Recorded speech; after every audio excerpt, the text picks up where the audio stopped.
Agora a gente vai falar de saúde. Segue até o dia 20 de abril a intensificação da vacinação contra a febre amarela em Santa Catarina. A campanha começou no dia 20 de março e convoca todas as pessoas acima de 9 meses de idade a serem imunizadas. Na semana passada, a Secretaria de Saúde do Estado confirmou a primeira morte de um macaco por febre amarela no norte catarinense. Por causa deste fato, as dúvidas aumentaram e por isso também o Ver Mais fala sobre esse assunto com a bióloga Deise Angelini e a enfermeira Catiane Tedesco, que trabalham na DIV, a Diretoria de Vigilância Epidemiológica do Estado. E elas trabalham aqui em Chapecó e já estão comigo. Meninas, muito obrigada por terem vindo. Eu vou começar perguntando para a Deise sobre a situação dos macacos. Né? A principal notícia foi a morte desse primeiro macaco lá no norte do estado, em Garuva. Agora parece que também tem uma segunda morte ainda não confirmada, eu vou te perguntar isso, no sul, em Morro da Fumaça. Por que quando morre o primeiro animal, agora é registrado, acende-se o alerta, Deise? Muito boa tarde, obrigada por terem vindo. Boa tarde. Então, a gente chama o macaco do nosso anjo da guarda, porque antes do vírus começar a circular nos humanos, a tendência é que comece a aparecer morte de macacos, né? Porque eles também são atingidos pela doença. Então, a gente ressalta que os mosquitos transmitem a febre amarela também, né? Então, a gente tem algumas espécies que habitam as áreas de mata e elas acabam transmitindo o vírus. Então, nesses últimos surtos, o vírus da febre amarela ele foi descendo, né? A gente começou lá em Minas Gerais, depois veio vindo, foi para São Paulo, desceu, chegou no Paraná e agora em Santa Catarina, né? Então, assim, esse alerta a gente precisa fazer para toda a população, que sempre que identifique macacos com hábitos diferentes, né? Na nossa região a gente tem bastante a presença de macacos, então nas áreas de interior o pessoal costuma ver eles, né? Então se observar que está com um comportamento diferente ou mesmo que identifique algum macaco morto, a gente já tem trabalhado há muitos anos na vigilância para que se comunique à Secretaria de Saúde dos municípios para que a gente possa fazer a coleta das vísceras desses animais mortos, né? Para poder identificar a circulação da febre amarela. Então essas notificações de macaco, elas fazem a diferença para a gente não ter casos em humanos, né? Para a gente se precaver e antever os casos em humanos mesmo. Para a gente entender direitinho, como é que funciona a transmissão da febre amarela? Como é que funciona, né, para chegar até o humano? Então, o vírus, ele circula normalmente nas florestas, né, entre os mosquitos. Então, os mosquitos acabam picando os animais e, em geral, também os macacos, né, e eles têm uma fisiologia que adoece também. Então, os macacos ficam doentes tanto quanto nós humanos, né? Mas eles não transmitem a doença. Não. Eu acho que é muito importante a gente reforçar isso já desde o começo, depois a gente lembra lá no final da entrevista. Isso, a gente reforça muito, assim, porque quando se fala em febre amarela, é automático falar do macaco, né? Mas o macaco, ele é tão vítima quanto a gente, ele não transmite a doença, então se as pessoas verem o macaco, né, ou verem ele circulando, porque eles têm esse hábito em alguns locais da nossa região também, então não precisa se preocupar com o macaco, precisa se preocupar com os mosquitos, né, que são eles os grandes vilões, eles que transmitem a doença. Então o reforço maior é para observar esses macacos, porque se eles adoecerem, a doença está perto da gente também. Então acendeu mesmo o sinal, né? Catiane, bom, agora já tem um macaco, já quer dizer que o vírus está circulando no nosso estado, né? E aí essa campanha já estava programada, que começou no dia 20 e segue até o dia 20, até para a gente falar que a vacinação acontece o ano inteiro, né?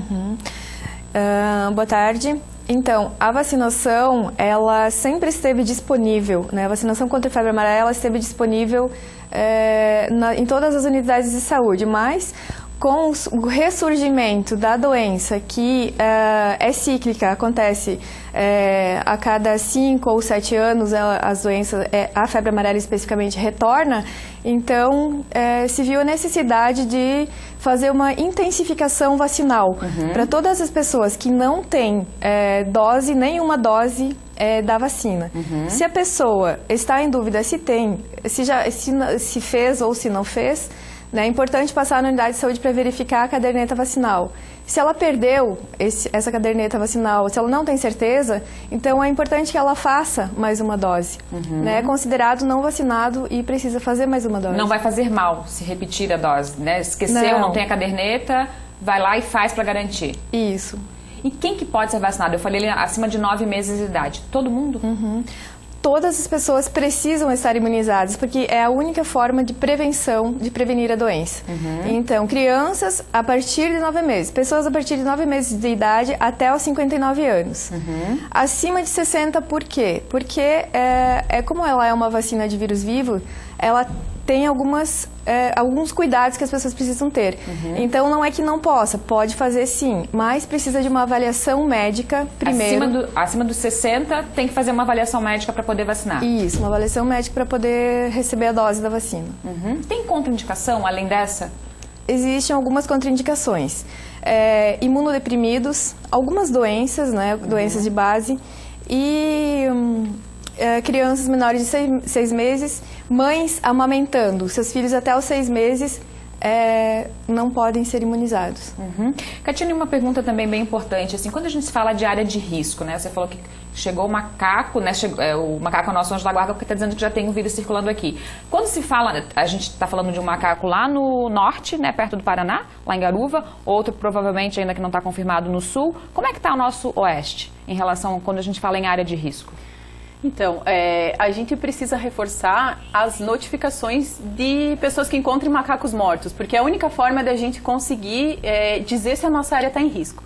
A princípio, a tendência era que o vírus entrasse no estado pelo corredor de mata do litoral, né? E por enquanto tem se confirmado, porque foi localizado um macaco morto lá naquela região. Todo o litoral está notificando epizootias. Então o que é uma epizootia? Toda a morte de algum animal. No caso da febre amarela, para nós a importância é de notificar uma epizootia de macaco mesmo, né? E de qualquer espécie. E aí é feita uma coleta, encaminhada as vísceras para exame e a gente confirma ou não a circulação viral. A princípio, o nosso corredor de mata aqui na região oeste, a gente não está tendo muitas notificações. Tudo que a gente coletou no verão passado e agora nesse verão a gente acabou não tendo notificação, deram amostras negativas para febre amarela, né? Então também é importante fazer esse monitoramento, porque a gente só vai ter garantia de que não está acontecendo se a população informar, né? Então, como o macaco ele vive em região de mata, a gente precisa do auxílio da população que vive nesses locais para que comunique as vigilâncias municipais para que a gente possa fazer o monitoramento. Tá certo. Vou pedir para vocês ficarem mais um pouquinho com a gente, pode ser? Para reforçar depois como que faz se encontra um macaco, onde que procura e reforçar a vacinação também, horários e os postos. A gente já volta para falar sobre isso e o Vermais também vai fazer uma pausa rapidinho. Daqui a pouco a gente já volta com muito mais assunto para você. Não sai daí.